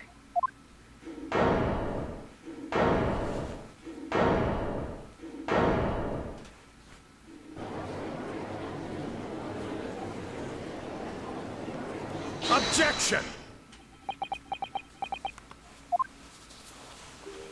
Open your eyes and look into mine, my Nipponese friend. Now tell me, what are you playing at? Stand firm now, Renosuke. This is time to show your Japanese spirit. As the court will observe, this is a waxwork model. A model, in fact, of an infamous blood and murderer from 10 years ago, the Professor. Objection! You started by indicting the leader of the forensic investigation team as an accomplice in this crime. And now you've moved on to indicting waxwork. Yes, that's about the size of it. But why? And why this waxwork? It looks nothing like the victim. In fact, it could hardly resemble him less. What possible justification can you give? If you want to know why, ask Mr. Gerber. What? Just days before the Professor Harebrain performed his public demonstration, Mr. Gerber abducted this model from Madame Tussel's. Did you say abducted? And 2 days after the incident at the Great Exhibition, he returned it to the museum. Then, the timing... Is this true, Mr. Gerber? At first, I couldn't see why Mr. Gerber would have stolen the waxwork and then given it back again. But now, the reason is clear. He took it so that he could put it inside the second birdcage as a body double for Mr. Asman. Gah. Objection! Are you hearing this, ladies and gentlemen of the jury? Are you hearing the defense's astonishing proposal? That the witness fabricated this vast machine with the intention of deceiving some wretched scientist. That he did so in collusion with the country's finest coroner on a public stage in front of a vast audience. And that, to effect the deception, he used a waxwork model that in no way resembles the victim. Are we really to believe this far-fetched tale? What do you decide? Objection! Wait. Yes, if you put it like that, of course it sounds implausible. My lord, I need to speak, if you please. Go ahead, Mr. Foreman. Myself and my colleagues have reached an agreement. Very good. In that case, ladies and gentlemen of the jury, you will state your leanings for the court to hear now. Guilty! Guilty. Guilty! Guilty! Guilty. Guilty!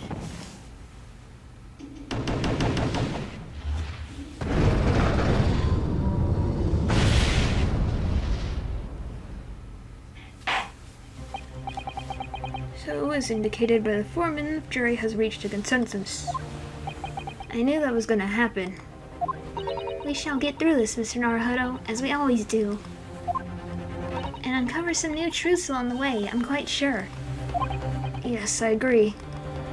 I'm gonna have to appeal to the jurors as usual, and see if I can persuade them to change their minds. The defense will now embark on a summation examination. Are you and your fellows ready to proceed, Mr. Foreman? We are, my lord. Very well. In that case, I ask you now to state clearly for all present to hear the grounds on which each of you has decided that the defendant is guilty of the crime which he is charged.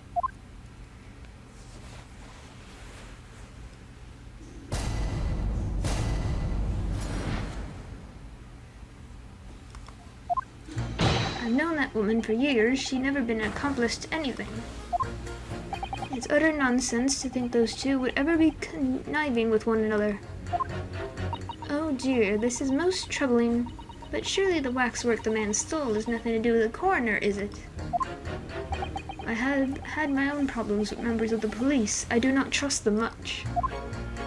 I have seen no rigorous proof that this waxwork was ever inside the birdcage. It's conjecture.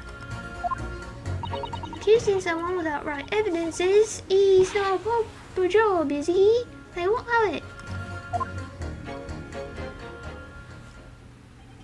Somewhat unsurprisingly, it seems the introduction of this waxwork model to the proceedings has polarized opinion.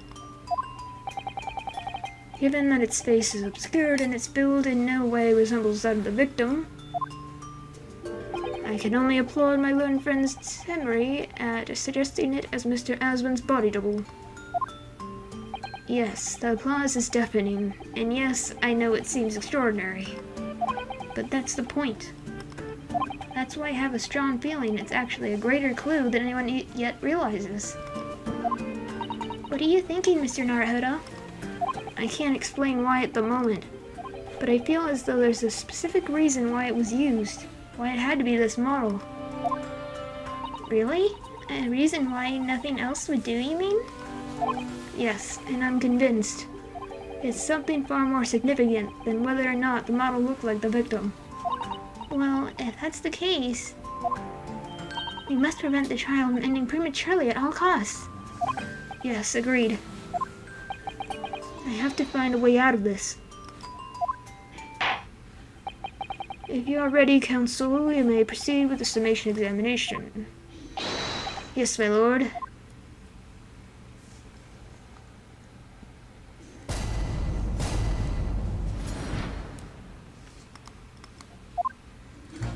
I've known that woman for years.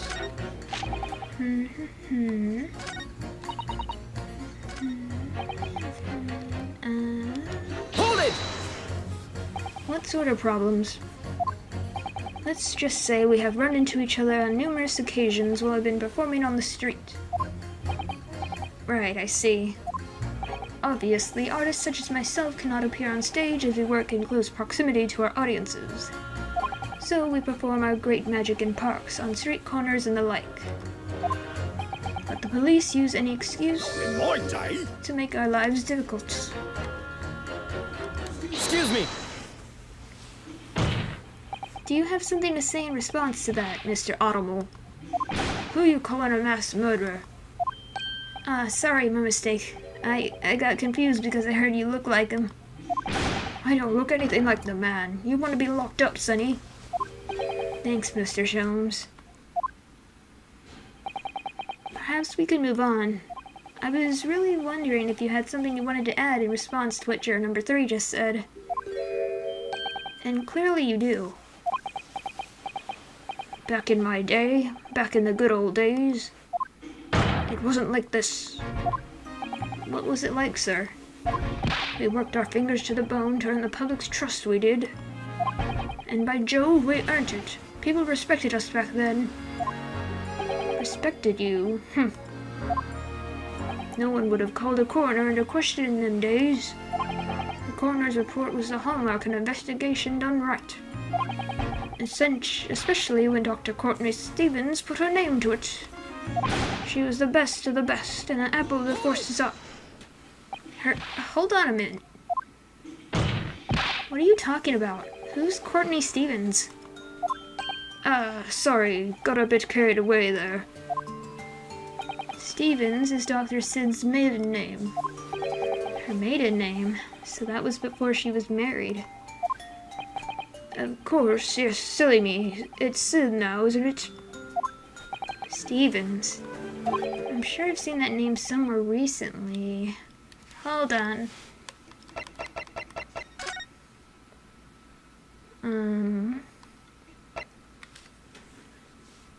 This is the wrong one.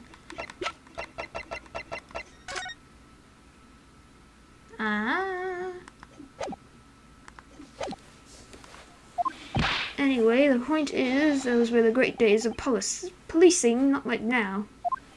Sorry to interrupt, sir. But do you think you could change your statement to include that name? Well, yes, I don't see why not. She was Courtney Stevens back when I knew her, of course, a legendary coroner even then.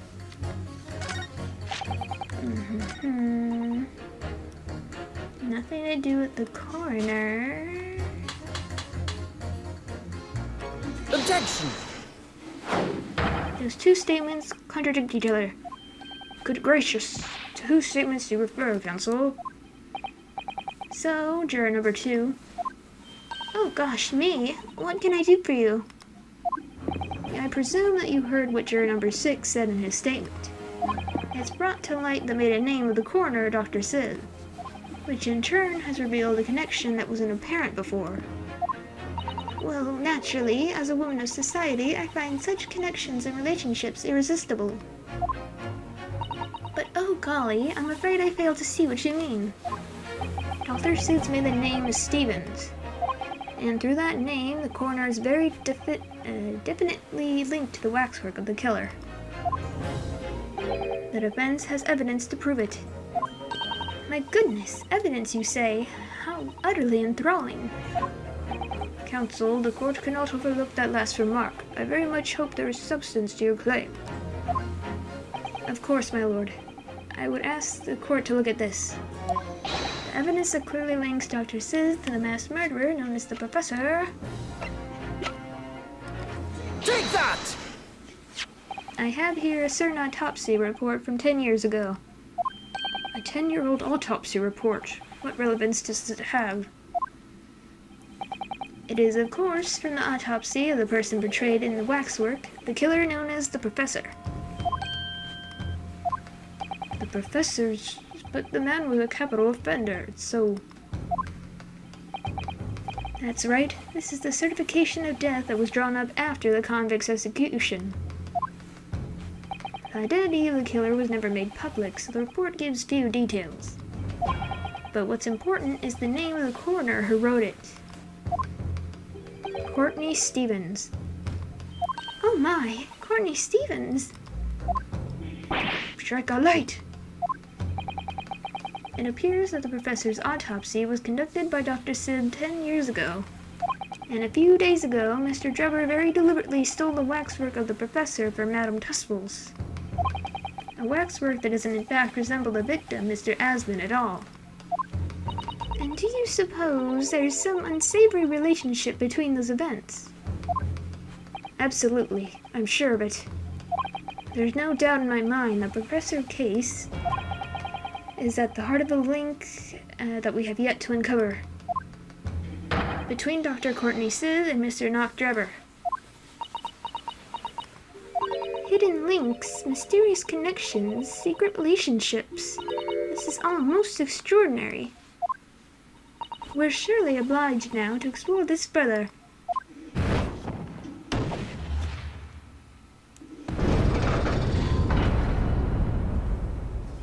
Quite right. We can't let this trial come to an end now.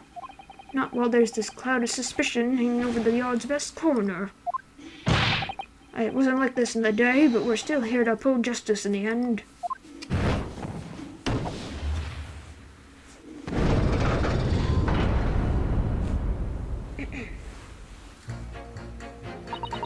It's the professor, that's what links the frightful swindler in the corner.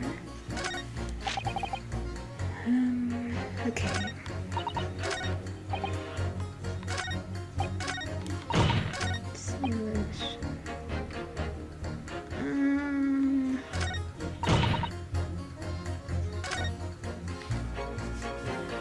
I know it seems a little far-fetched to think that the waxwork model of the professor was in that birdcage, but on the other hand, it explains a lot. If there really is a reason why that particular waxwork had to be used as Mr. Asman's double, we must do everything we can to make the jurors understand it. The truth is, I'm sure that's the key to this, but it's the most puzzling part of it, too. In that case, you should see what additional information you can glean whilst trying to change the jurors' minds. If you can read a book whilst eating a rice cracker, Mr. Naruhodo, I'm sure you can do this. Right, yes.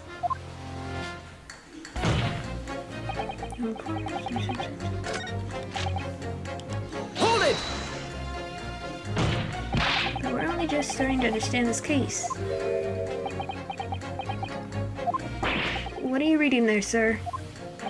The man behind those murders on Solar Plum Street was caught in 2 days flat. That's real policing for you.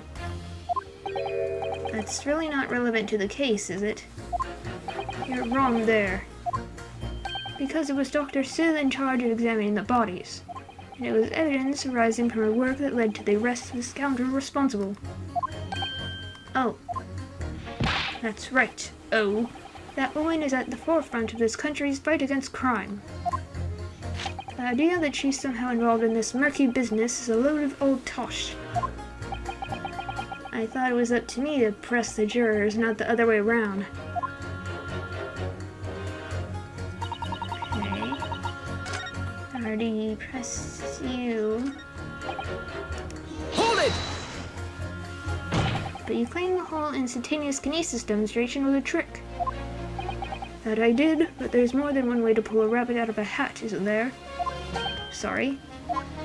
I grant you, given that this cage appeared from amidst an explosion, there had been no need to use a real person. But if a waxwork had been used, the culprit could at least have had the decency to make it look like the victim. I'm not sure exactly how much criminals are governed by decency. The point is, if you're going to make a claim about that waxwork being inside the birdcage, you need to give us some evidence. Without that, it's just not science. I suppose we should expect nothing less than a logical argument from a fellow of the Royal Society. But that perhaps means his mind could be changed if we manage to present suitable evidence. Evidence that the Professor Waxwork was inside that birdcage. Can I produce that or not?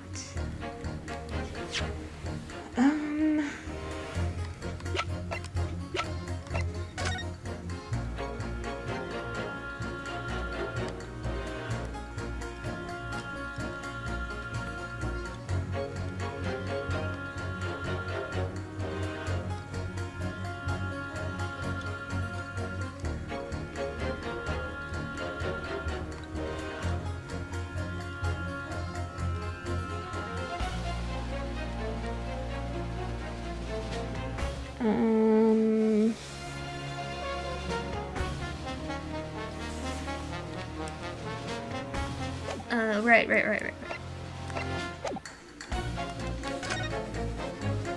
Actually, I have something I'd like you to see, sir. Oh? I must warn you that I firmly believe it's only wise to trust men in white coats. So given your jet black outfit, I don't mind admitting to a sense of trepidation here. So you don't trust anyone in black. Looking in the mirror must be very trying. I do have some evidence that proves the waxwork was inside the birdcage, namely... Take that! What's that? A piece of glass, though it's unusually thick for glass. Yes, it's a piece of broken glass that we found inside the jacket on the waxwork. As you say, it's not ordinary glass, though. It's very thick and clearly made for extra strength. Much like the special glass that was developed for the construction of the Crystal Tower. The Holy smoke! Exactly. The centerpiece of the Great Exhibition, where the very incident we're talking about took place. On the day in question, the birdcage fell from above and smashed through the window of that special glass. From whence this small piece originated, is that it? Precisely. So, what do you say? Now that clear evidence in support of the assertion has been placed before you. Well, as I said, I only trust men in white coats as a rule. However, when the reasoning is sound, it's fair to say color shouldn't come into it. In light of what you've shown me here, yes, I feel obliged to change my position in the matter. In that case, juror number 4, you will amend your statement now, please. Presence of the glass leaves me in little doubt where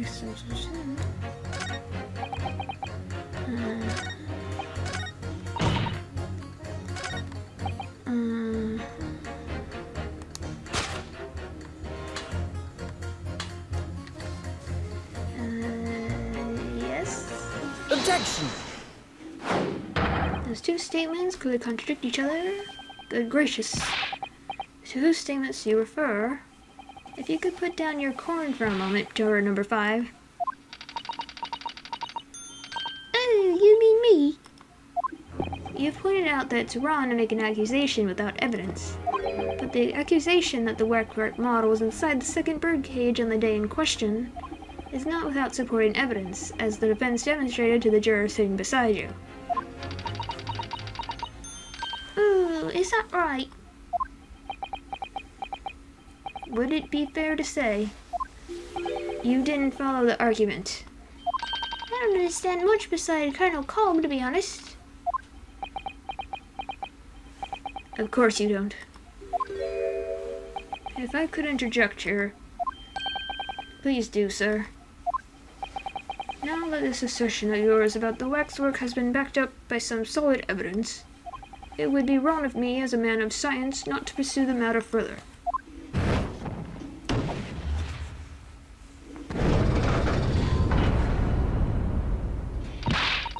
Well, me too then. Sorry?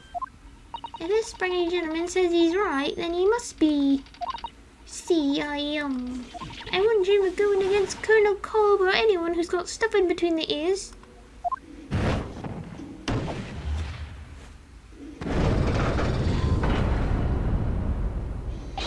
Success, if you can call it that.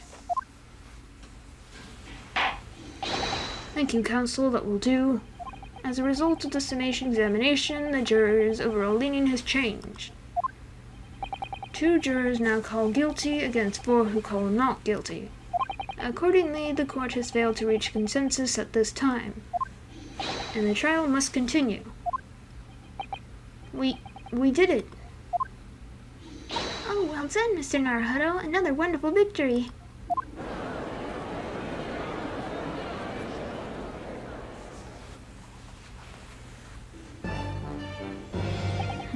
Waxwork of the despicable professor, used as a body double for the victim in this quite extraordinary case.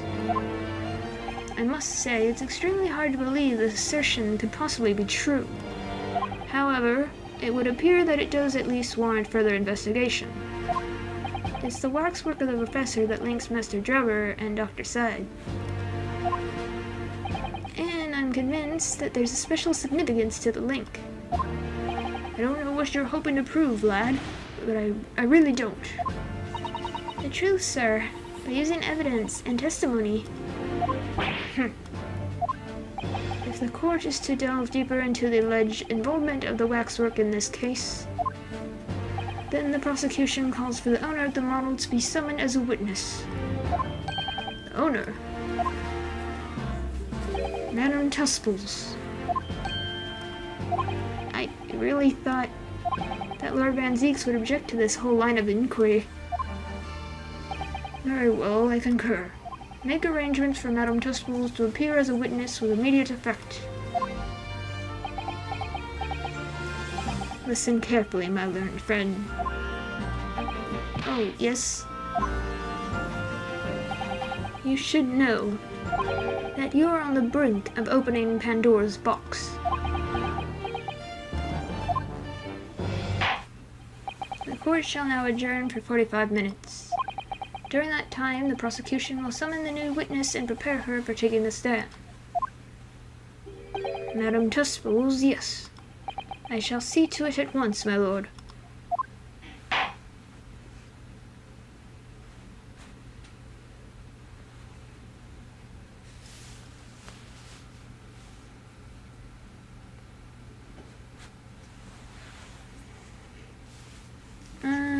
Okay, so because I have a psychiatrist appointment in the morning, I will end the video / stream early tonight and finish the rest of the trial next time.